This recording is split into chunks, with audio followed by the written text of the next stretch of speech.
तो फिल्म की शुरुआत में हमें बताया जाता है कि इस पूरी दुनिया पर एलियंस ने आकर कब्जा कर लिया है। एलियंस इस दुनिया को तबाह नहीं करना चाहते, बल्कि यहाँ रहना चाहते हैं और यहाँ के रिसोर्सेज यूज करना चाहते हैं, बिल्कुल ऐसे ही जैसे इंसान दूसरे प्लैनेट्स पर जाने की कोशिश कर रहे हैं।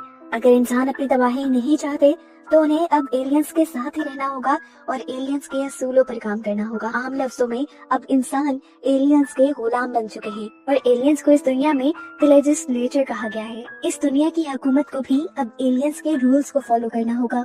एलियंस अब अर्थ के ही रिसोर्सेज का इस्तेमाल करते हुए इंसानों से ही अपने लिए रहने की जगह बना रही है जमीन के नीचे, जिस एरिया का एनवायरनमेंट और क्लाइमेट उन लोगों के रहने के मुताबिक हो। उनके रहने के एरिया को क्लोज्ड जोन कहा गया है, जहाँ पर एलियंस और गवर्नमेंट ऑफिशियल्स के अलावा कोई नहीं जा सकता।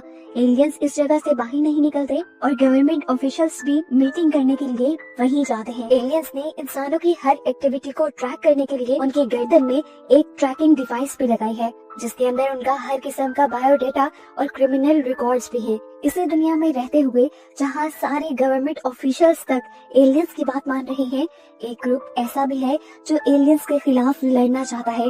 वो एलियंस के खिलाफ इस जंग को शुरू करना चाहता है ताकि बाकी लोग भी उनकी तरह एलियंस के खिलाफ लड़ें और एलियंस को दुनिया से बाहर निकाल दें। इस ग्रुप का नाम है द फिनिक्स और उसके लीडर रेफ को हम देखते हैं। रेफ ने एलियंस की बेस को डिस्ट्रॉय करने के लिए एक प्लान बनाया था और उसमें बहुत से लोगों को अपने साथ पे मिलाया था, लेकिन बदकिस्मती से उसका प्लान कामयाब न हो सका। एलियंस डिस्ट्रॉय नहीं हुए और वो खुद भी इस मिशन में मारा गया।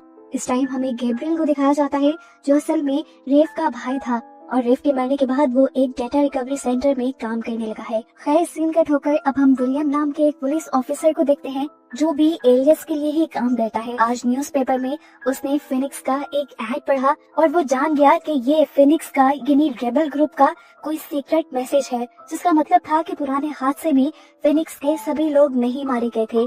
अभी भी कुछ रेबल्स जिंदा थे जो एलियंस के खिलाफ लड़ने के लिए अभी भी प्लानिंग कर रहे थे। पता चलता है कि विलियम रेफ और गैब्रियल के डैड का दोस्त था। वो हमेशा गैब्रियल से मिलता था। उसे लगता था कि गैब्रियल रेफ की वजह से कहीं ना कहीं उस रेबल ग्रुप से कनेक्टेड है और वो रेबल ग्रुप की इंफॉर्मेशन विलियम को देकर विलियम का मिशन सक्सेसफुल करवा सकता है रेबल ग्रुप को पकड़ने का, जिसके बाद विलियम को प्रमोशन मिल सकती है। लेकिन गैब्रियल ने आज तक रेफ के ग्रुप के साथ कोई कांटेक्ट नहीं रखा था और ना ही वो रखना चाहता था।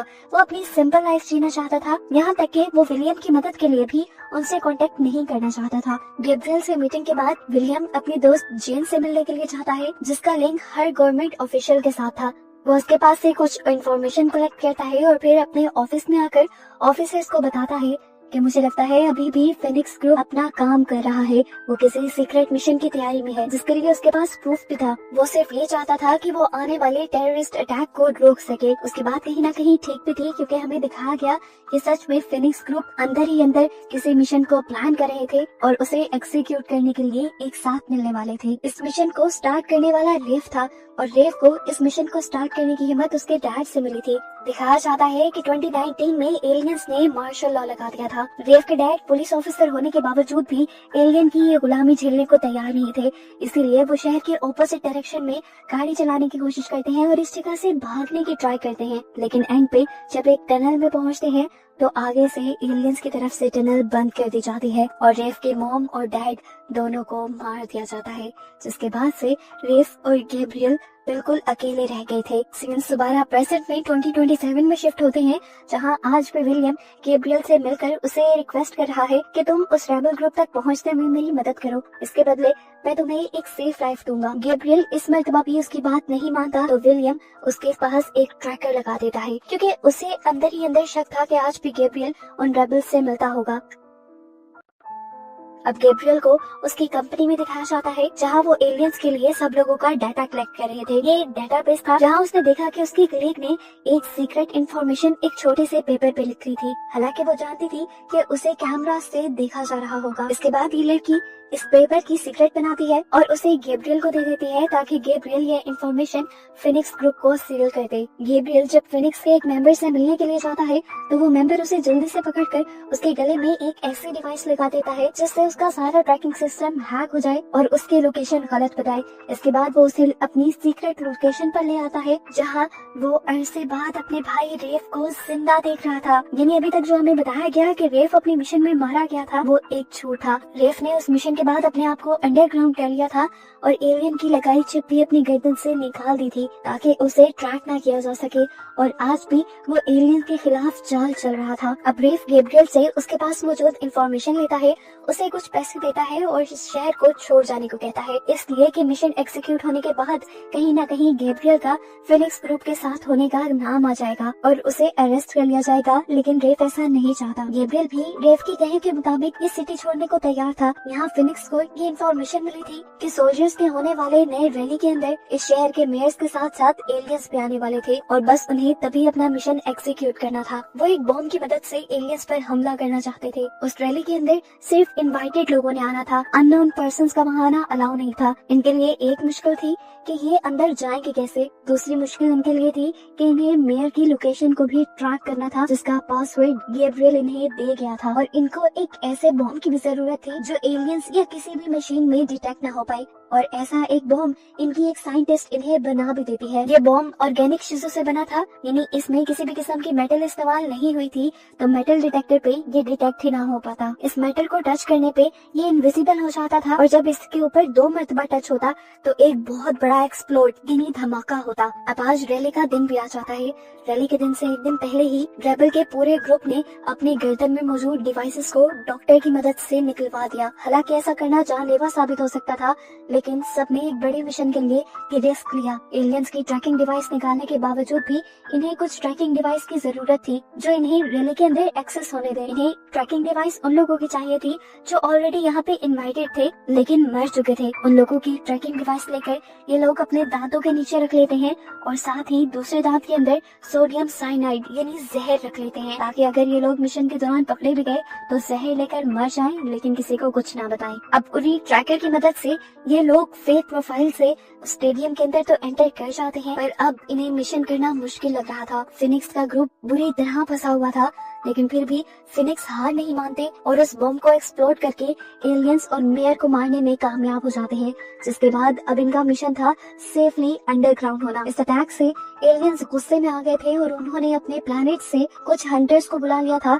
जिससे वो अटैकर्स को पकड़ पाए। अब जिन डिवाइसेस की मदद से इन लोगों ने स्टेडियम के अंदर एंट्री ली थी वो डिवाइसेस तो ये लोग गिरा चुके थे, ट्रैक करना इन्हें मुश्किल था, लेकिन गवर्नमेंट ऑफिशियल्स के ऊपर एलियंस का बहुत प्रेशर था। इन टेररिस्ट को यानी फिनिक्स ग्रुप को ढूंढने के लिए इन लोगों ने फेस रिकॉग्नाइजेशन का इस्तेमाल किया, यानी उनकी पिक्चर्स को देखते हुए उनको ढूंढने का फैसला किया। इनके प्लान के मुताबिक फिनिक्स के पूरे ग्रुप को एक दूसरे आदमी ने रेस्क्यू करना था कार के जरिए, लेकिन उसका दिल चाहा कि वो मिशन से पहले अपनी वाइफ से आखिरी मर्तबा बात कर ले, क्योंकि उसके बाद तो अंडरग्राउंड होकर ये लोग किसी से कांटेक्ट न रख पाते। अब पता चला कि उसका फेस पहले ही कैप्चर हो चुका था और ये बात कंफर्म हो गई थी कि वो एक टेररिस्ट है। तो उसको पकड़ने के लिए और ब्लैकमेल करने के लिए उसके घर पर पुलिस वाले पहुंच जाते हैं और जैसे ही वो घर पे कॉल करता है तो पुलिस वाले कॉल उठाते हैं। इन्होंने उसकी वाइफ और उसकी बेटी को बंदी बनाया हुआ था। वो यहाँ उसकी फैमिली से उसको ब्लैकमेल करते हुए उसके बाकी साथियों का भी पता चला लेते हैं। इधर वक्त पर जब फिनिक्स ग्रुप का ये बंदा उन्हें लेने के लिए नहीं आता तो ये अपना प्लान B इस्तेमाल करते हैं और लोकली इस शहर से बाहर निकलने का फैसला करते हैं। ये लोग बसेस में बिना ट्रैक के बैठने में कामयाब हो भी गए थे, लेकिन अब अपने साथी की गद्दारी की वजह से पुलिस ने आधे रास्ते में ही इन्हें रोक लिया। एलियंस जल्दी से बस के अंदर आकर सबसे पहले इनकी पहली साथी का इनकाउंटर कर देते हैं, जबकि इससे पहले कि एलियन इनके दूसरे साथी को पकड़ पाते वो साइनाइड खाकर सुसाइड कर लेता है। रेफ भी सोडियम साइनाइड यानी जहर खाने ही वाला था, लेकिन उससे पहले ही विलियम ने उसे अरेस्ट कर लिया। विलियम ने रेफ को अरेस्ट करने के बाद उसे एलियंस के हवाले नहीं किया, बल्कि गैब्रियल को ब्लैकमेल करने के लिए अपने पास ही रख लिया। उसने गैब्रियल को बुलाया, रेफ को दिखाया और कहा कि अगर तुम मेरी मदद नहीं करोगे तो मैं तुम्हारे भाई रेफ को मार दूंगा। इसके बदले मुझे सिर्फ इतना चाहिए कि तुम फिनिक्स के बड़े मास्टरमाइंड को पकड़ो, उनसे कांटेक्ट करो, चाहे जिस तरह भी। गैब्रियल पूरी तरह उसकी ब्लैकमेलिंग में फंस चुका था। उसके कहने के मुताबिक वो फिनिक्स के ग्रुप को कांटेक्ट करता है, ये कहते हुए कि उसके पास इम्पोर्टेंट इन्फॉर्मेशन है। जब फिनिक्स के लोग उससे इन्फॉर्मेशन के बारे में पूछते हैं तो गैब्रियल इनसे कहता है कि मैं सिर्फ मास्टरमाइंड को ही ये इन्फॉर्मेशन शेयर करूंगा, क्योंकि उसको तो सिर्फ मास्टरमाइंड के बारे में जानना था। इस तरह गैब्रियल मास्टरमाइंड का एड्रेस जान लेता है और जब उसके घर जाता है तो हम देखते हैं कि मास्टरमाइंड और कोई नहीं बल्कि विलियम की सबसे क्लोज फ्रेंड ही थी, जिसके घर वो मूवी के स्टार्ट में भी आया था। गैब्रियल जब उसके घर गया तो उस औरत ने देखते ही गैब्रियल का नाम लिया, जैसे वो उसे पहले से ही जानती हो, और गैब्रियल ये सुनकर शॉक हो गया कि किस तरह। असल में वो गैब्रियल के डैड की भी दोस्त थी। इससे पहले कि वो ज्यादा कुछ बता पाती, गैब्रियल को ट्रैक करते हुए विलियम अपने साथियों के साथ यहाँ पहुंच जाता है और आते ही अपनी ही दोस्त का इनकाउंटर कर देता है। उसके बाद उसके घर की तलाशी ली जाती है, जहाँ से बहुत सारी ट्रैकिंग डिवाइस और रिकॉर्डिंग डिवाइसेस मिलती हैं। पता चलता है कि उसके घर सारे ही हाई प्रोफाइल गवर्नमेंट ऑफिशियल जाते थे, जिनका लिंक कहीं न कहीं एलियंस से था। वो जब भी एलियंस के बारे में कोई बात करते थे तो वो यहाँ पे रिकॉर्ड हो जाती थी और इस तरह वो एलियंस के बारे में इंफॉर्मेशन इकट्ठी करती थी और फिर अपना प्लान बनाया करती थी उनके खिलाफ। इन्हीं हाई प्रोफाइल लोगों में एक पुलिस कमिश्नर भी थे, जिन्होंने ही एलियंस के रैली में आने वाला इंफॉर्मेशन जेन को दिया था, इस औरत को दिया था, लेकिन वो नहीं जानते थे कि वो औरत एक स्पाई भी हो सकती है। कमिश्नर की इस इररिस्पॉन्सिबिलिटी की वजह से न सिर्फ उसे नौकरी से निकाल दिया जाता है बल्कि उसे अरेस्ट भी कर लिया जाता है और विलियम ने जहाँ रेफ को पकड़ा था उसको भी जेल हो जाती है। विलियम के काम से खुश होकर विलियम को प्रमोट करके कमिश्नर बना देते हैं। रेफ और कमिश्नर को एलियन स्पेसशिप की मदद से एलियन प्लैनेट भेज दिया गया था, जिसकी वजह से गैब्रियल बहुत ज्यादा उदास था। विलियम अपनी एलियंस के पास रिपोर्टिंग से पहले एक मर्तबा गैब्रियल से मिलने आया, जो बहुत उदास था। गैब्रियल उसे बताता है कि मेरे भाई का मिशन एक और मर्तबा फेल हो गया, जिस पर विलियम उसे सहारा देते हुए कहता है, क्या पता मिशन का फेल हो जाना ही कोई प्लान हो। ये कहते हुए वो गैब्रियल को एक चिप दे देता है और यहाँ पर एक बहुत बड़ा ट्विस्ट रिवील होता है कि विलियम भी इसी सारे मिशन का हिस्सा था। जेन जिसे मारा गया था वो गैब्रियल की मॉम के साथ एक क्लीग थी। ये वीडियो गैब्रियल के बेबी शॉवर का था, जिसमें विलियम और विलियम के डैड के सारे दोस्त थे और ये सभी के सभी लोगों ने मिलकर असल में फिनिक्स ग्रुप बनाया था। गैब्रियल के डैड समेत इस वीडियो का कोई भी इंसान एलियन की गुलामी नहीं करना चाहता था, इसीलिए इन्होंने इतने बड़े लेवल पे प्लानिंग की थी। इसी वीडियो के लास्ट में गैब्रियल को कहा जाता है कि तुमने भी ये फाइट कंटिन्यू रखनी है और लोगों को अपने लिए मोटिवेट करना है। मूवी दोबारा प्रेजेंट में यानी 2027 में आती है, जब विलियम एलियन सिविलाइजेशन के अंदर अपनी फर्स्ट रिपोर्टिंग एलियन को देने के लिए जा रहा है और इस टाइम उसकी पूरी बॉडी पर वही इनविजिबल लिक्विड है जो किसी बॉम्ब की तरह एक्सप्लोड हो जाता है। मतलब ये कि सारी प्लानिंग यही थी, पहला मिशन फेल हो जाए, विलियम को प्रमोशन मिल जाए, जिसके बाद विलियम एलियन सिविलाइजेशन के अंदर जाकर पूरी एलियन सिविलाइजेशन को ही तबाह कर दे। और यहाँ एक मजेदार ट्विस्ट ये था कि इस पूरी मूवी में मास्टरमाइंड कोई और नहीं बल्कि विलियम खुद था, जिसे हमेशा फिनिक्स के खिलाफ दिखाया गया और इसके बारे में जेन के अलावा किसी को भी कुछ पता नहीं था। अब विलियम के क्लोज जोन यानी एलियन सिविलाइजेशन में जाते ही वो एलियन सिविलाइजेशन एक्सप्लोड हो जाती है, वहाँ धमाका हो जाता है और वो एलियन सिविलाइजेशन तबाह हो जाती है। इसके तबाह होने के बाद एलियंस को डर लग जाता है, क्योंकि अब फिनिक्स ग्रुप के अलावा भी पूरी दुनिया में नए नए ग्रुप्स उभर आए थे, जिन्होंने एलियंस के खिलाफ ये छोटी छोटी जंग शुरू कर दी थी और लोगों ने अब एलियंस से अपना हक लेना वापस शुरू कर दिया था। और बस यही दिखाते हुए ये मूवी यहाँ खत्म हो जाती।